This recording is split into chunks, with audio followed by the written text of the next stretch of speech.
Hi, ako po si Reed Motovlog. Isa po akong member ng Bristol Elite. At ngayong araw, na-try po natin yung Zontes 400D.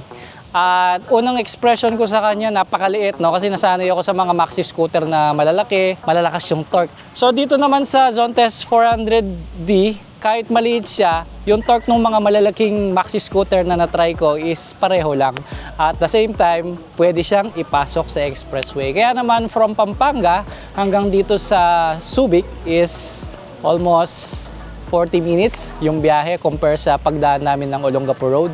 So, yung pagbili naman kasi ng Zontes 400D is makapagbibigay sa iyo ng less travel time at affordable price. At sa mga gusto namang magpa-reserve, gaya ng mga bikes na nagamit namin, pwede po kayong magpa-reserve ngayon sa lahat ng branch ng Bristol Motorcycle Store. At sa mga gusto namang makita personal ang mga bikes na nagamit namin para makita nyo kung fit sa inyo, kung kumusta yung height, kung kaya ninyo yung timbang, magkita-kita po tayo sa Makina Moto Show sa April 4, 5, and 6.